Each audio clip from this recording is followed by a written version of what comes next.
Well, good afternoon, everybody. Thank you for joining us. We got a great turnout today, so that's wonderful. My name is Andrew Morris. I'm the manager of mission content for AMI TV. Can everybody hear me okay? Yes? Okay, I see a couple of thumbs up. That's nice. So we're delighted to be here today at the joint conference to be hosting the Employable Me panel, which is going to be discussing all about diversity and inclusion in the workplace. Before we get started, though, I just want to take a quick poll around the room. How many here have seen the show Employable Me? Okay, good. Looks like about 47.8% of us. Excellent. So for those of you who haven't seen the show, I'll just give you a brief description. I'm actually just going to read the description off my page here. So Employable Me is a documentary series that investigates the challenges that individuals of various abilities face in today's job market. After attracting some attention in the UK, AMI commissioned Employable Me, which premiered on AMI TV this past August. And for your reference, since that time, it is also, there are going to be versions of it in Australia, Norway, and Germany as well this year, or next year. So if you haven't seen the show, you are missing out. It's very popular. It is produced by Thomas Howe Associates, and Thomas Howe is with us in the audience today. Hello, Thomas. And so basically what the show is all about is we follow 12 job seekers living with vision loss or neurological conditions such as Tourette syndrome, Asperger's syndrome, Down syndrome, or ADHD. And the purpose of the series is it aims to help job seekers tap into their inherent talents and change employers' perceptions and hiring practices. So with that, we brought a little trailer, and Emily's going to cue that up just so that you can have a feel for what the show looks like.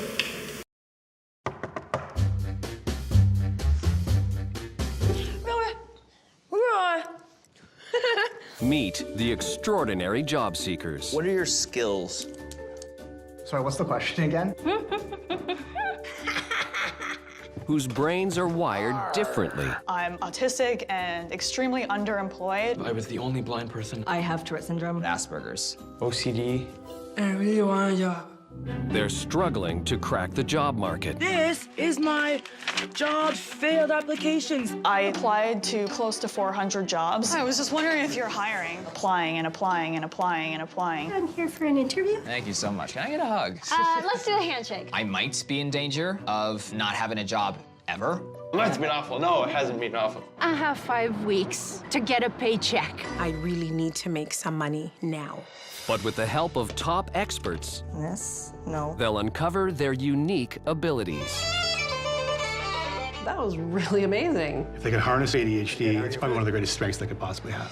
And finally step onto the career ladder. There will be success because I won't settle for anything else. I'm ready to offer you a job. I was smiling nonstop. Oh, I'm so proud of you, Thomas. I feel like a legend in my uniform. It is my destiny. This is Employable Me, Canada. Come on. Give me a chance. An AMI original production. Okay, so that's Employable Me. Again, for those of you who haven't seen it, you can always catch up on ami.ca. See what I did there? That's good. So for now, though, let's meet the panel. We've got you may have seen a couple of familiar faces in that trailer. Our 3 panelists today were featured in the show and really represent the forward thinking that we really wanted to feature with the program in terms of hiring practices and making accommodations for people with disabilities in the workforce. So on my far right to your far left is Ruthie Bird. Ruthie is a founder of the Lunch Lady Group, and then we have Brian Shorten. Brian is Director of Operations for Pizza Nova, and beside me is Michelle Dislip, Human Resources for Amsterdam Brewing. So welcome, everybody. Thank you for being here. And just a quick note, I'm actually going to take some questions throughout the presentation. We're not just going to wait until the end, so if you have some things that you want to talk about, whether it's the show or the companies or any of their hiring practices, please feel free to get them ready now because I'll be calling for you soon. So why don't we start with Ruthie? We'll go right to the very end here. Ruthie actually has a fantastic story about how the Lunch Lady started. So Ruthie, why don't you give us a little feel of how the Lunch Lady began and sort of evolve that into why you wanted to participate in the show and how the values of the show resonated to what the Lunch Lady is all about. Well, I guess the first thing I should ask, are there any moms here that have ever used the Lunch Lady at their child's school? If you have, thank you. So for the rest of you, the Lunch Lady is a hot lunch provider. We're now in our 24th year, and what we do is we make lunches for kids at schools so their parents will not have to pack school lunches for elementary school, because nobody seems to really like doing that, and we love doing that. The business started, though, because our 3-year-old, his name is Brendan, now 27, was diagnosed with autism. So the moment he was diagnosed, the first thought that came to my mind was, I'm going to have to find a way to make some more money, because he would need a lot of therapies, he'd need speech therapy, and 24 years ago, none of that was subsidized. So I thought, what can I possibly do? When you have a child with a disability, you're sort of on a different schedule than everybody else. Professionals whose attention you need, they have very busy schedules of their own, and they don't particularly mind or consider whether or not you may have a job or you're doing something else with your life. They're prone to change appointments, appointment times in the last minute. Sometimes there's someone with more need than you that needs their services more quickly. So you get deferred a lot. It really means that nobody is going to want to hire you, because you'll always be taking time off work. So more or less, they say necessity is the mother of invention. And so that's how the Lunch Lady started. I could have been the artificial flower lady, the scrapbook lady, all sorts of things, but lunch is what worked.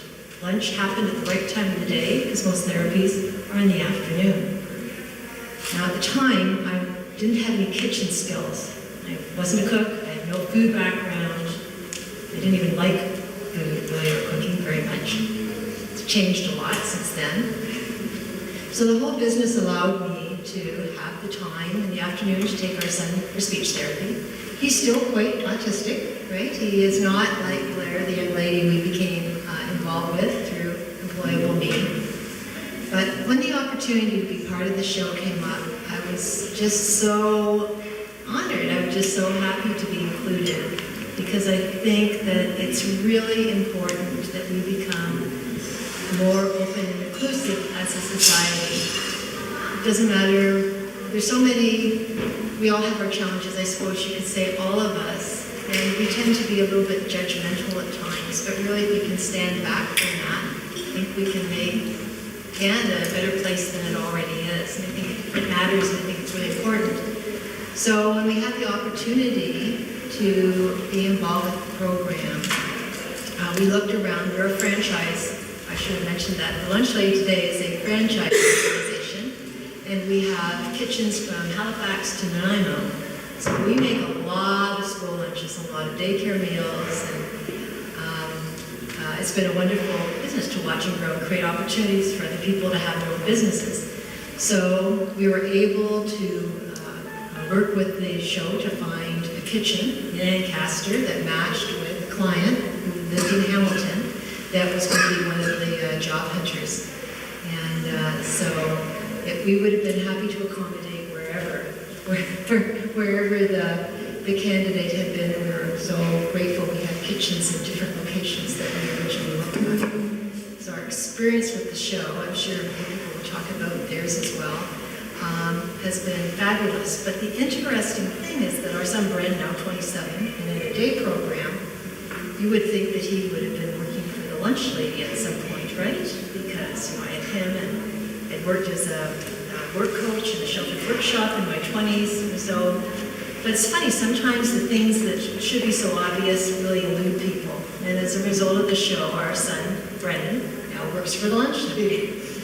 He works 3 hours at a time, 2 shifts a month, shredding all our paper. Nobody at our head office likes to shred paper. He loves to shred paper.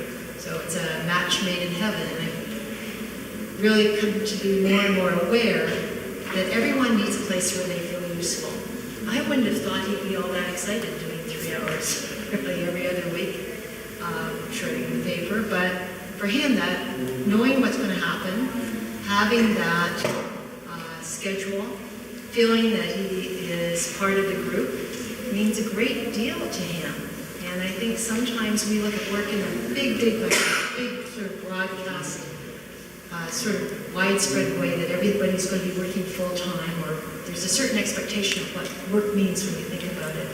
And I think it's not that at all. I think it's whatever fills a need for the employer and whatever fills a need for the person seeking the job. So that's what I learned from employability. So it was empowering in so many ways for me personally, and just wonderful for our company. Thank you.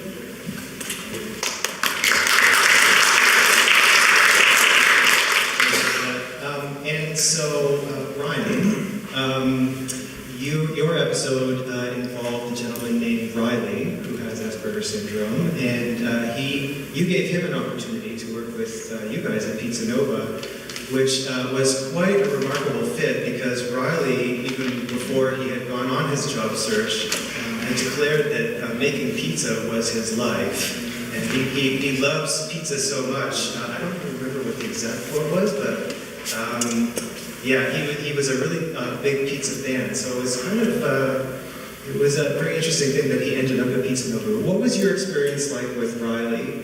And maybe tell us a little bit about how he's progressed over time as well. Thank you. Excuse me. Good afternoon, everyone. Yeah, it was a really great opportunity, as Bruce said, for us. Pizza Nova's been around for over 50 years, and one of our tenets is community, and certainly giving back. But as Ruthie said, inclusiveness. We've worked a lot of years now with Variety Village here in Toronto, and raised over $1 million for that organization. So when we were approached with this through connections of working on another show, we certainly jumped at the chance. And as you said, the candidate, Riley, was a natural, perfect fit. We talk a lot in our business about passion. We have over 130 locations, and as Ruthie, it's a franchise network, so we provide business opportunities for others. So with this, and we do talk a lot about with our franchisees about passion, and really the only, being an independent business owner, as I'm sure you agree, or anybody in business, you need to have passion in order to really get through the hard days and busy Friday nights and all the trials and tribulations that come with business ownership. And Riley had that passion. We saw, I think it was just a bit of a clip beforehand about who Riley was, and certainly his passion for pizza, but just his passion for life and wanting to be part of something was really kind of made a lot of sense to us to say, you know what, this is an individual that we can bring on. We look, and I counsel a lot of our franchisees on growing the business, and staffing is always a challenge just in any business. And I often tell my franchisees that, it's aptitude that you're really looking for.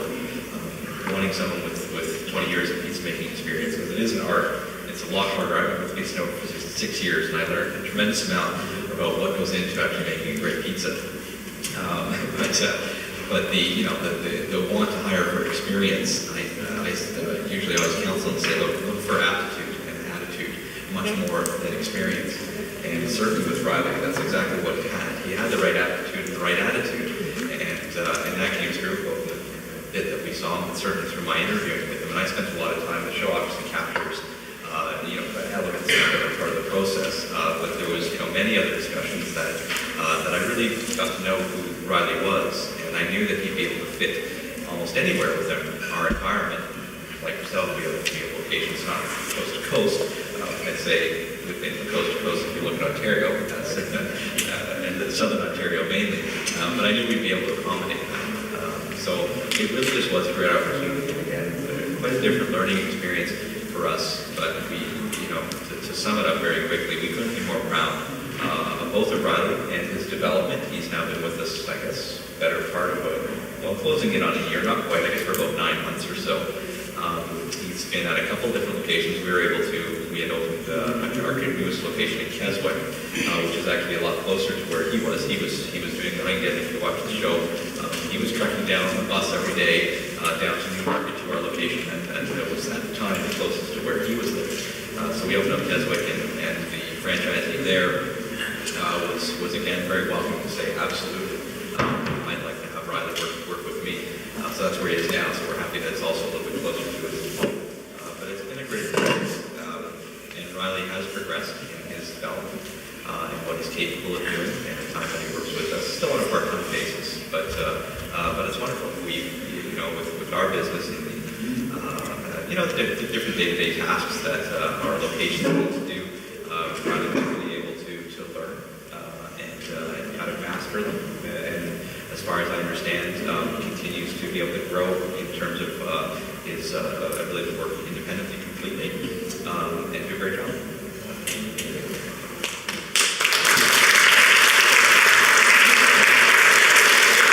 So just to fill in some of those blanks, I don't think I'm spoiling anything to do with the show. Part of the show is about, Michelle, I heard from you just a second. It's Amsterdam Brewing, so this is the beer part.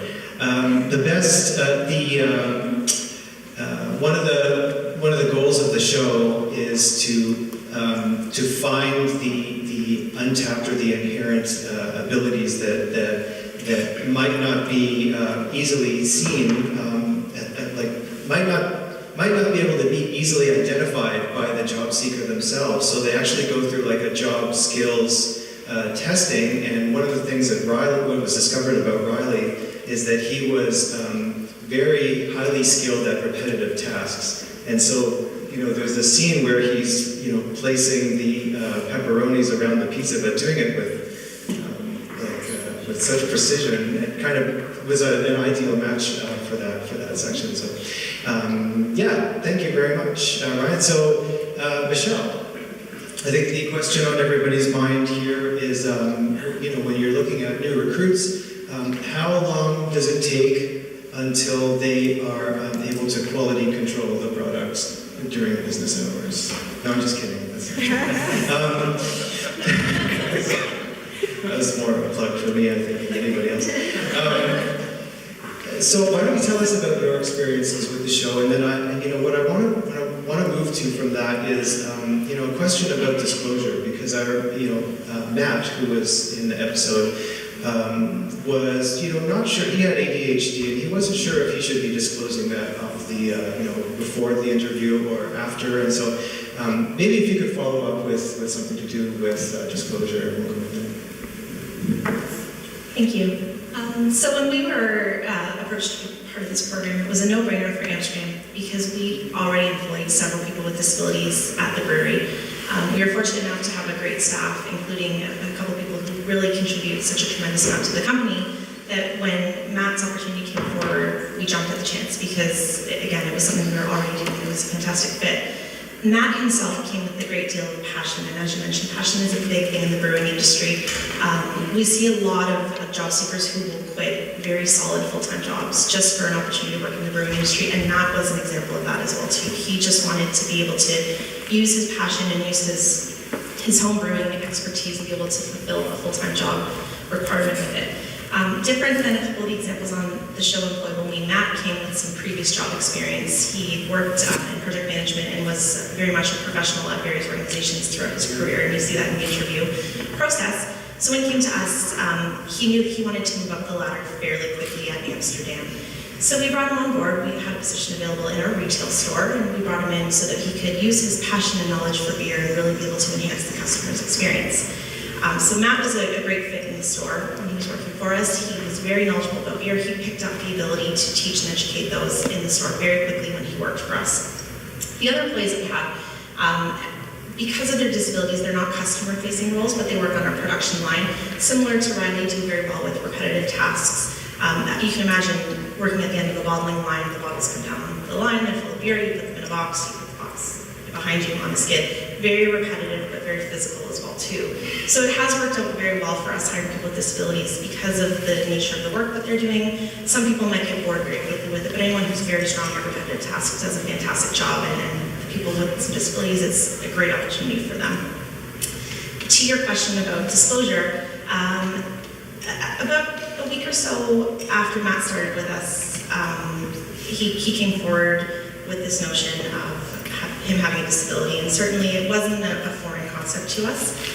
As I mentioned, because we have other employees with disabilities, we have accommodation plans in place for several of our employees. So when he came forward, you could tell he was very much struggling with it as to whether he should talk to us and whether he shouldn't. And I think in hindsight, it was a great idea that he did come forward, because it helped me work with his manager to manage his disabilities. I'm sure you guys experience this one too, but people with disabilities sometimes need accommodation that they're not able to verbalize, and that may be the case with Riley in particular. But Matt was able to verbalize some of the accommodation needs that he did need as an employee. So coming forward and disclosing his disability just helped us to understand the way that he worked as an employee and the way that his mind worked as an employee. And as an HR representative, I was able to work with his manager to say, we understand that this has happened, but it's a cause and effect. This is why this has happened, and this is the result of the behavior as a result of what's going on in Matt's mind. And we were able to work within that accommodation plan, but also as humans to say, okay, that makes sense as to why this happened. So take a step back, and instead of going down a regular path that you would go down with another employee, you can put it in the context that says his mind works slightly differently than the minds of some other employees that you have. Therefore, you have to treat everyone on an individual basis. So for Matt to come forward and to disclose that, I think it really did help him in the long run, because it helped us to understand, so to speak, how we ticked, and therefore we could manage it as an organization effectively.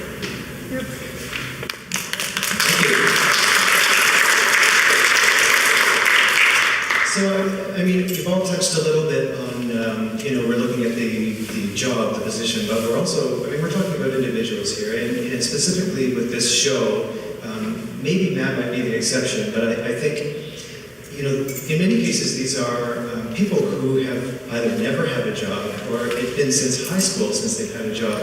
And I imagine that, the person who walks through the door is, that person who's never had a job before, or in a very long time. And then over time, that person grows into, a great employee, I would imagine. So I wonder if you could just, whomever wants to volunteer, just maybe talk a little bit about what the opportunity has given to the employee, and how maybe they have grown as a person. And following that, does your organization also provide means for them to grow in the company, as well as not just as a person, but into the position or into the company as well?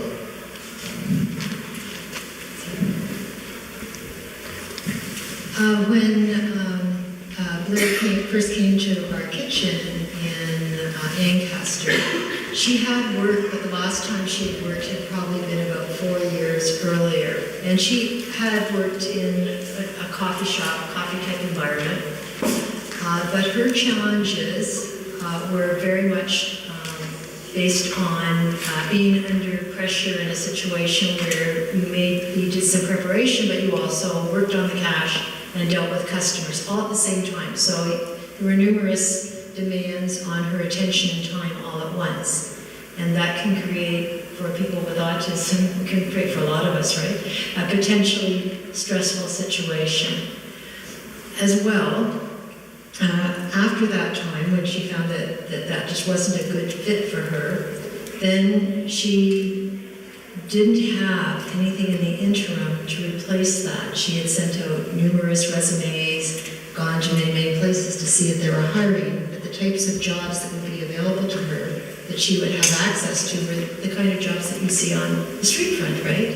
There's a fast food restaurant, coffee shop, that's where her experience was. So I think she probably had never thought about the opportunity to work with a caterer where you could focus on task work. In our types of kitchens, we're making lunches for kids. We have a list, we're making from a list, we're doing similar things. We're doing the same kind of tasks day in and day out.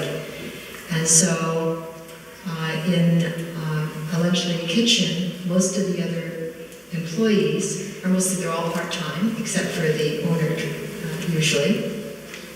They're working because they like working for the lunch lady, because their children are in school during the workday, so it fits in with their schedule. And they're also just really nice people. You have to have a good attitude to be working with kids, right? You have to want to go to school, make other parents' life better. So it's a really kind of warm and engaging environment. And so for her, I think what was really important was two things. One was being somewhere she was accepted as just being there like everybody else was being like there. Nothing particularly unusual in that. And that she had a job to do. And so once she knew specifically what her tasks were, then it became easier to give her additional tasks. And the great thing is that in a kitchen, in one of our kitchens, one of the franchise partners will always put up a dishwashing list, right? Because you have to, because nobody wants that to draw their turn at doing the dishes, right? It's not exactly a coveted job in the kitchen. But she loves to do dishes. Dishes is very satisfying. You know, you've got a certain order that you put everything in. Because there is a certain beauty in work if it's a task that appeals to you, right? And so, I guess when I look at it, when you consider where will that job lead to, I would think in Blair's case, she's now started to write poetry. She wrote a bit before. I think she's interested in some other things. And what she said to me recently was that after she started working for us, her life changed in other ways. Like her luck changed. And it may have been her perception of her luck, right? Or it just may have been that she had more confidence to go and try things. So sometimes it's other things that the work or being of value to yourself and other people stimulates other things in you that may not be the traditional things we think about moving on to that next spot. Because really, honestly, in our kitchen, there is nowhere to go, really, unless you own the kitchen. There's nobody within a lunch lady kitchen who's in management. We're all working as a team, getting those lunches out, and then it's the owner who stays behind and does the other things. So, but, you know, I think the opportunity to go and try some other things on a part-time basis may in fact suit her temperament better. Not everybody can take an 8-hour day. It's not everybody's cup of tea. For some of us who, anyone here is doing contract work, some of the things you may like about it is you're able to do it in chunks that work for you and your other responsibilities to your family or other things that are of interest to you. So I think maybe we just need to redefine work. Short answer. Anyways, I do ramble, but I do, so apologies. Here we go. Do you want me to? You don't know? So I agree with a lot of what Ruth said. Riley's been able to, we're customer facing. So we're, in our kitchens, if you will, are open. You can see, you know, there's a counter, which, you know, you don't go past the counter necessarily to the customer, but you can see right through our kitchens. So it brings the whole operation right to the customer facing. And Riley actually particularly enjoys a little bit of the customer interaction. And so we're able to provide that in a little bit of a limited capacity, but not so much. You know, we don't really find our challenges with Riley so much. It's just sometimes the customer is not quite understanding what we're doing. So it always takes a little bit of putting things into context for some people, for some of our customers. But it's never been a negative experience. Quite the opposite. People are really happy. And, you know, from a business perspective, not that this was anywhere near why we decided to be part of this program. But we've had customers specifically write to us that have seen the show and just said, you know, good on you as a corporate citizen for being part of the program, for giving people opportunity. And so that's just been a nice thing to personally get because I was able to be part of the show.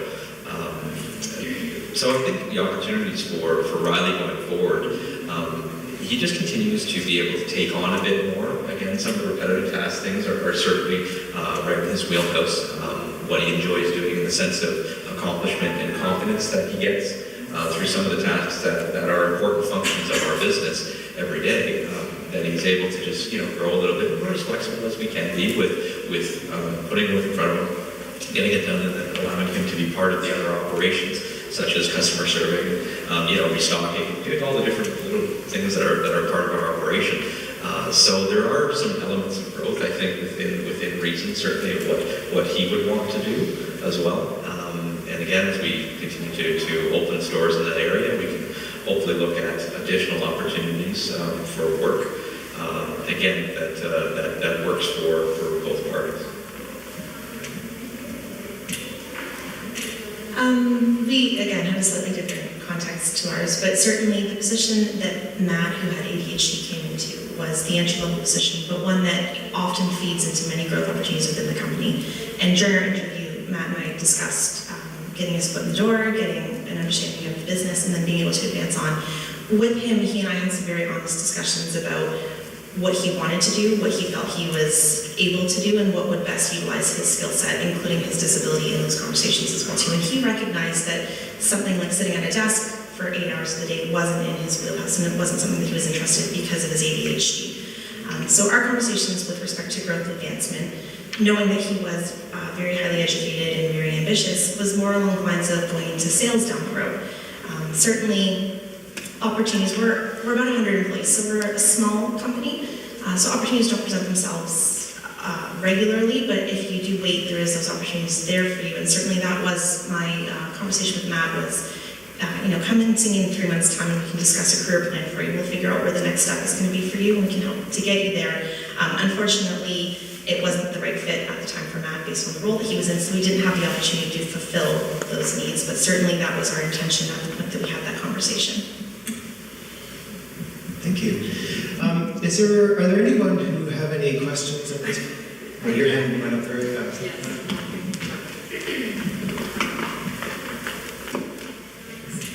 Okay, I guess I'll start with Michelle. So you already employed people with developmental disabilities in the past. So what opened the door for you for Amsterdam Brewery to open the door to our guys? Sorry, we only have one mic. Sorry, our guys.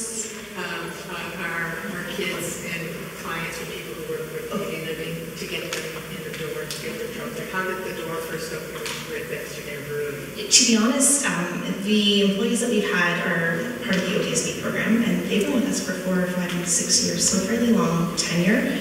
So I'm fairly new, but I know that the nature of manufacturing is that there are some jobs that, the right person is a fit for it. And I'm a firm believer that there's a job for everyone out there, and so I think the context was several years ago, you know what, we need someone who can do this job, but we recognize that it's not for everyone. So it worked out really well. I believe one of the employees in particular knew someone, and that's how they ended up working for us, and it was just the right fit, again, based on the routine nature of the role.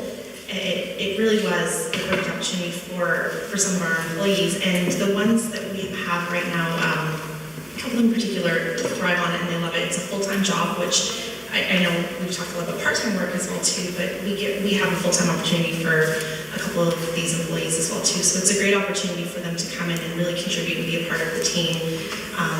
So it has been that great opportunity. I can't really speak to what opened those doors in the first place, so I'm sorry about that. Well, I guess I can ask about Brian. What opened the door with Pizza Nova to I'm assuming this is one of the few people, or have you hired other people with special needs before, or developmental disability before? Sure. So the question is essentially, I guess, how we got involved originally with Riley specifically, but were there other opportunities within our network? There's probably more than I'm even aware of.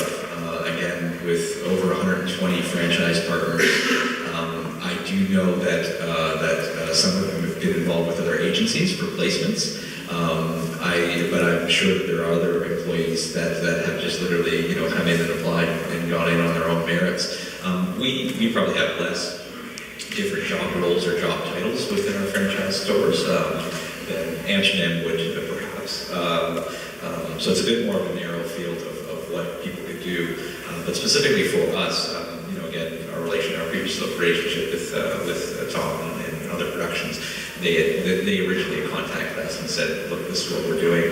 Did you want to be part of it? I personally, with Pizza Nova had been part of 2 other different programs with autistic agencies that had done a placement within one of our stores, a little bit more on the co-op side of things. They were younger students, but in this case it was full employment, part-time, but it was full employment opportunity that we discussed. And again, after going through just the information stages of it and finding out more about the candidate, we did see that fit. So within Pizza Nova in general, certainly we have an open policy.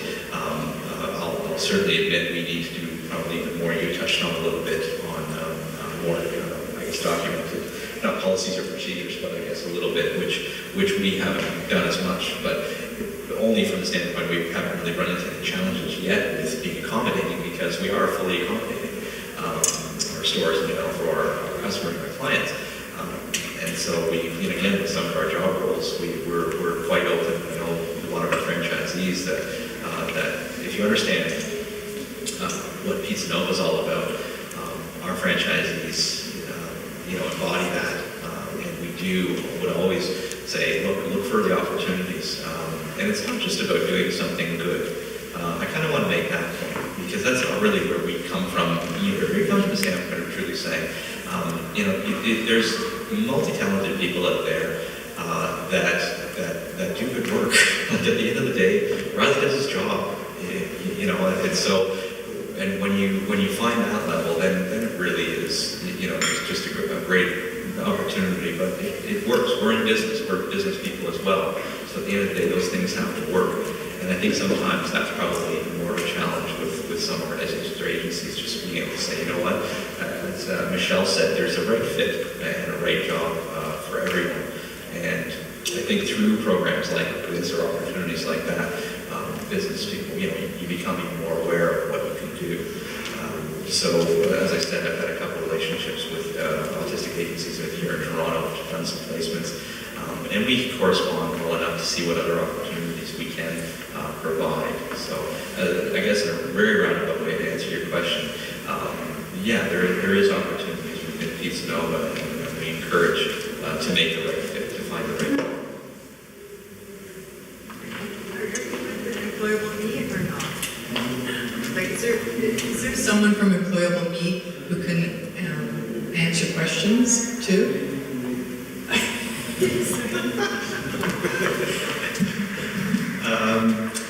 So I'm with AMI. We're the broadcaster for the show, and then there's a producer. Thomas is the producer. He's here as well. Was there a specific question? And then I'd like to give some other folks a chance to. It's still, for me, and I think a lot of people here, it's just how do we get our kids in the door to get these jobs? And everything we've tried has been really difficult. And you saw, they say, I've tried to get a job, couldn't get a job. So what did you guys do different to open the door in the first place so that we can maybe copy it and do it ourselves? That's a great question. It wasn't one that we had anticipated on addressing with this panel, but if I can talk to somebody after, that's fine. Yeah, what we can do is we can connect you with Tom after, and he can talk about how the program did their outreach. But on that point, people are, if they don't know who to go to, what's the first point of entry for someone who's looking to move on? Well, a little bit. I would say and I've been with other franchised outfits before, my time with Pizza Nova, I'd probably suggest the best starting point is to reach out to the corporate office, or the quote-unquote head office, although we call ourselves a support office. But is to probably make that first connection there to see what opportunities there may be. I mean, you could have, luck isn't the right word, but you could have something contacting the individual store owners. Again, like I said, some of ours are very familiar with programs or are certainly open to looking at opportunities. But I'd say first and foremost, start with the director of operations. Generally, they'll be the first person that can help direct, or even just be able to talk to yourselves about potential opportunities.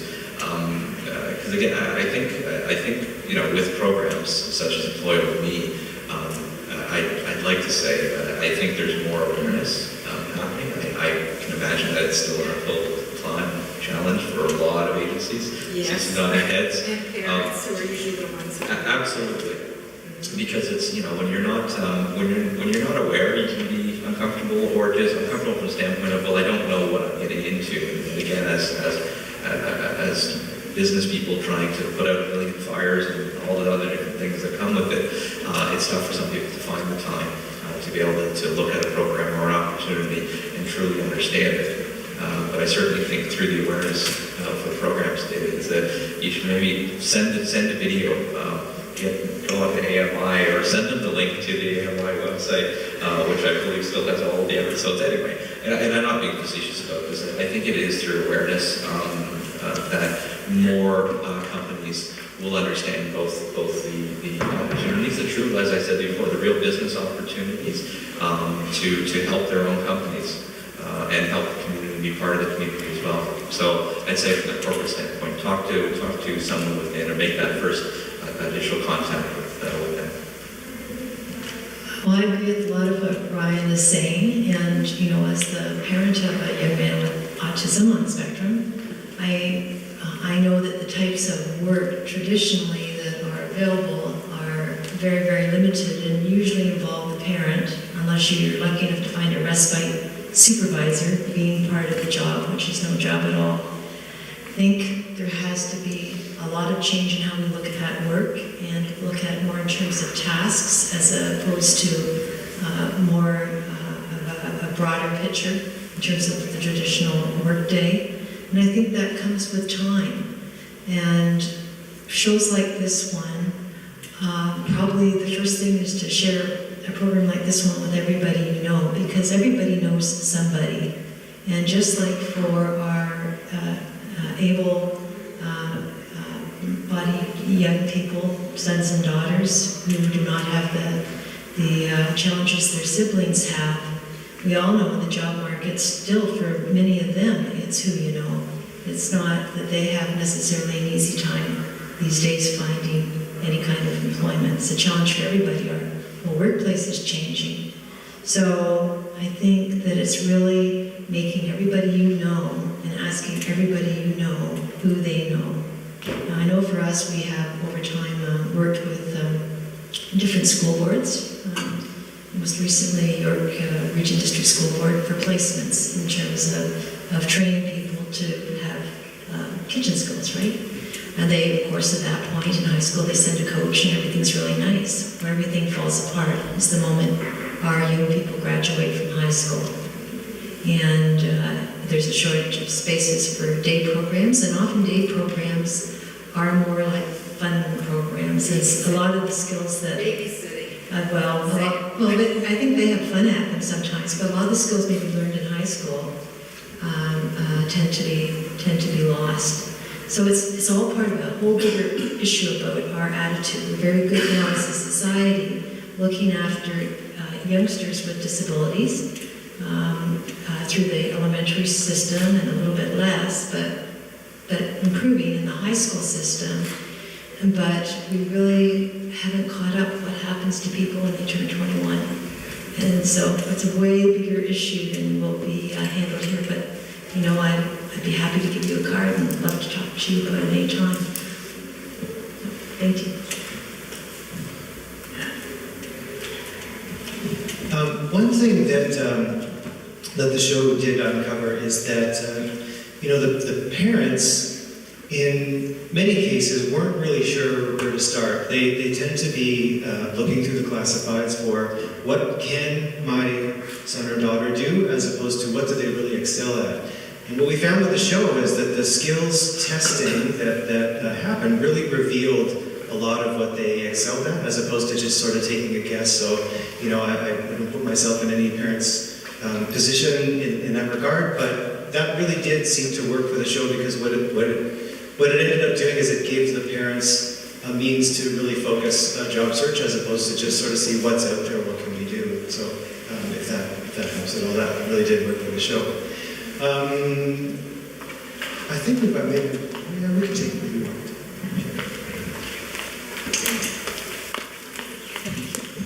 So So this is more of a, I'd like to commend the panel because you represent what thinking outside of the box is really all about.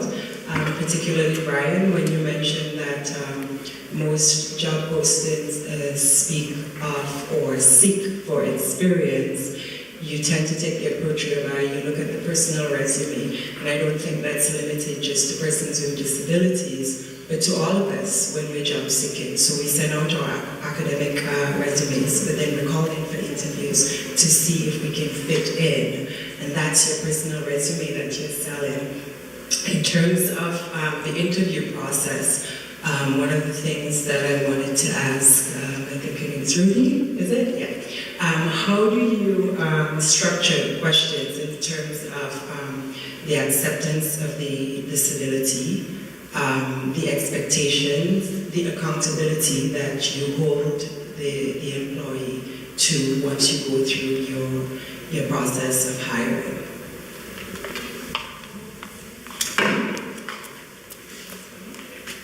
Was that to Michelle or to Ruthie?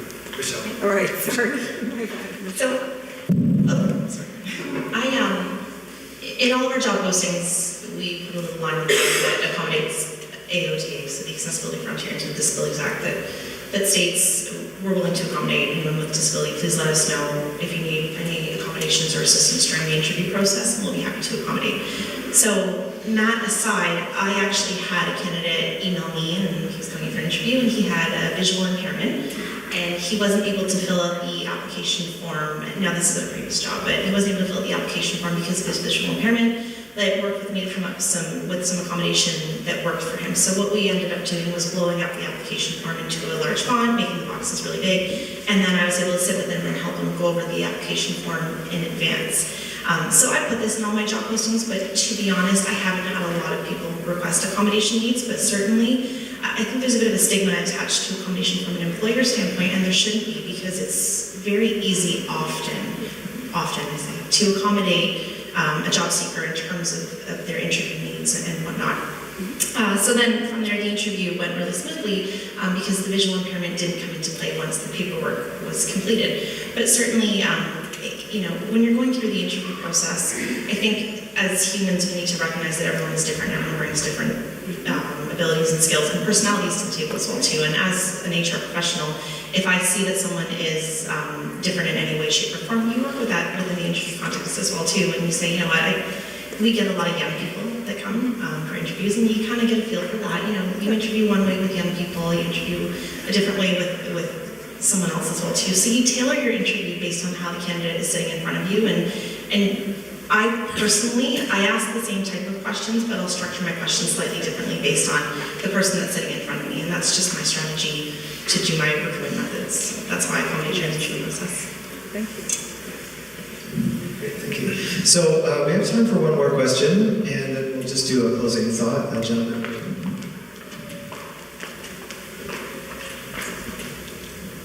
Hi, sorry. I'll just say,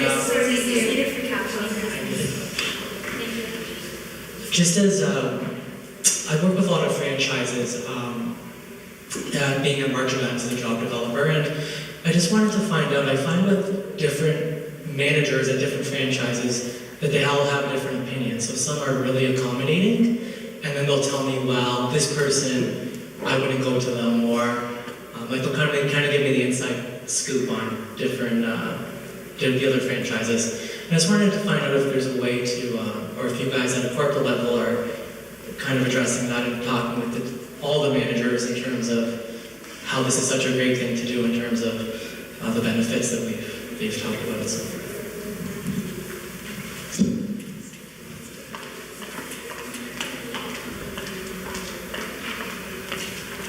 That's a really good question, and it's not an easy question. The makeup of a franchise is that your franchise partners are in business for themselves, but not by themselves. So that means they're independent business people, and you really do not have control over their hiring practices. That's the first part of it. But that's not to say that you don't have control over the kind of culture you try to build from a head office. And while there will be some franchise partners that may not feel comfortable with providing a placement or making their workplace as open as another would, that's not to say that there aren't others that would be, or that over time they won't change their minds. It's all part of a process and a transition. And I think probably the best place to start is at the head office of a company. I always laugh because most franchise organizations are relatively small businesses themselves in terms of how they're set up. They're an office and they have, depending on the size of the franchise, 14, 15 people that work in their office. So we're not like on Bay Street up on the top floor of some building or whatever, right? So we're usually very approachable because all day long we're dealing with our franchise partners. We're dealing with a fairly small, close-knit staff. And so that's really the place to start, because it's so important what the culture is. And if there is someone who's talking to you who is from Mississauga, then you can have that conversation with the person from Mississauga. It's not, we cannot predict. It's much easier to come through us, I think, and then have us facilitate an introduction and to try and deal with the premises directly. Because they're busy, they're small businesses too, and they may not see it in the bigger picture. It's not that they wouldn't benefit from the opportunity, they may not at first see it. They may need a little encouragement, and that's what a good franchisor does, and I know that's what they do at Pizza Nova. Yeah, that's exactly what I was going to say. Absolutely. It is still all about connections that was mentioned today. It is finding the right people that either have some experience or some understanding, so that won't maybe shut you down right away. I want to put things into context. Pizza Nova is a decent-sized organization. It's still a medium-sized business, so there are opportunities there, but not enough opportunities for probably the amount of people just looking for work. So I say that in the sense that you need to find different things. Something came to mind. We're part of the Canadian Restaurant Franchise Association, and I just thought of that as well as a potential connection or outlet, because they represent hundreds of franchises and franchise outfits across the country. So what's that? Oh, yeah, okay. And so that's other different things, again, through just awareness or programs that can be created, not even just sort of special interest programs, just really opportunities. So anyway, I encourage you again to make those connections. And certainly anybody that wants to reach out to me, I welcome that as well. That's fine. Again, I'll always tell my franchisees, I said, I'll always get you an answer. You may not like the answer, but I'll always be dedicated to at least getting you an answer, because you never know what sometimes opportunities can present themselves. How are we for time? Just want to check. So why don't, maybe we can take one more question, and then we'll just do some closing thoughts. Did anyone else have, I do have some more questions, but yours are more important. Gentlemen.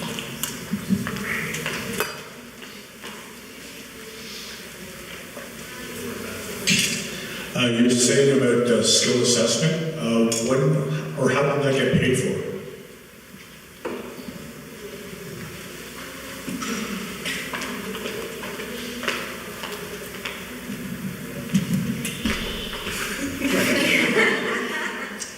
In this case, it was paid for by the show. So, I mean, this is the kind of thing that if you are a family member, if you're part of an organization, this is an investment in your own development, for this or for your loved one's development or whatever it is. In this particular case, it was part of the construct of the show that what we were intentionally trying to do was, the show wasn't trying to just find jobs for people.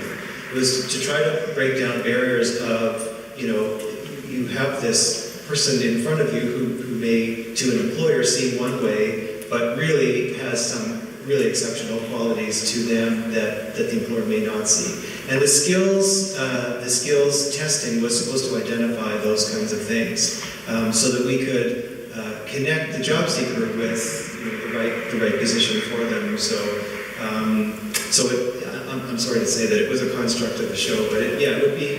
I believe that there are numerous. I'm going to look at Tom for this. I don't think we had trouble finding any experts that could help with the skills assessment, and there may even be resources to help facilitate those as well. I'm not as familiar with them. I'm in television, so. But we're actually going to be here for the rest of the conference, and we'll stick behind a little bit after. So if you want to dig into that a little bit deeper, we'd be happy to share our knowledge with you. I don't know if you guys have any expertise in the skills development area. Not so much, but I think again something that came to mind, and I'm sure this room is probably fairly diverse in what your agencies or backgrounds or what brings you here today. One thing that I would think that would help, again, from more the business side, through the assessments, it's an important part to be able to have the kind of right conversations to say, well, so here's the things, here's the opportunities maybe that would be in our network. What matches the best with job seekers, and being part of that filtering process is pretty helpful for us as well. Back to the point about certainly not all our franchises and owners would be familiar or understand what would ever be involved. That's also on the corporate office to point over here was many people aware of the programs that we've been part with and the successes that we've had and the challenges even though as well, to be able to share that with our network. But for those that would want to connect with businesses, that's probably one thing I think to have that kind of conversation to say, here are the job seekers, here's their skill sets, what matches with what you're looking at, and to try to find that right opportunity between the two organizations, if you will, on the business side. I'm just going to add that I think it was said before that attitude, though, is something, personality, attitude, we all have it in one form or another, is something, you can't teach personality, but skills, pretty much any skill with good teaching you can teach. And often, if a skill isn't learned, it just hasn't been taught in a way that the person receiving the information can understand. When I worked in Hamilton for the local association back in the 80s, we had the opportunity to hear a speaker of the States who was called Mark Gold. And I don't know if he's still around or whatever, but he had the whole teaching principle. It was called Try Another Way, that I've always remembered. It works really well with kids, or adults, even in the workplace. I think I still try it occasionally at work, it still works. And that is that when somebody is learning something, if they don't have it quite right, it's not to fix it immediately or they'll focus on the thing they did wrong. Just kind of say, try another way until they actually come across what feels comfortable and what works for them. So I think that what you were saying is that in certain industries, like the restaurant industry or the food industry or whatever, certain franchises, even there's franchises now for building decks and looking after your grass and walking your dog. And if you really look at the CFA to see the wide range of businesses that are now franchised and growing across Canada, but there are so many jobs that have a specific task related to them, and really I think a lot of it's a matter of even us at our level assessing what the tasks are and finding where that's a good fit. But there has to be that willingness to want to work in that industry, and also to have that personality to want to work with other people or to tolerate other people. You don't have to be, the totally social in that situation the way Riley certainly is. Blair is much more reticent. She still works with us in our kitchen in Ancaster. But she is part of it. It's that feeling of being part of something. And that's even anybody coming in from outside into a small, close-knit business, you have to fit in with the vibe of where you're going to work. So there's those two pieces. The skill you can teach, but that fitting in is the thing that will determine whether the relationship is successful in the long term. Okay, thank you very much. That is our time here today. I hope you guys all really enjoyed this panel discussion. The two things that I really resonated with me that I take away from this panel, if you can make the fit, between a job seeker and some employment with people with disabilities, for example, you can really find some talented people who do great work. And especially for people who haven't had the kind of job exposure that they would like, that there is a lot of pride involved with that, and that it can really amplify how good they feel and how it affects the rest of their lives too. So I would encourage everybody to take on the same kinds of values that are shared around this table today. We are going to be sticking around after. We are also looking for participants and doing a little bit of casting for season 2 as well. So anybody who is a job seeker or an employer, feel free to approach us after. I'd like to thank our panelists today, Michelle, Ryan, and Ruthie, and thank you all very much for joining us.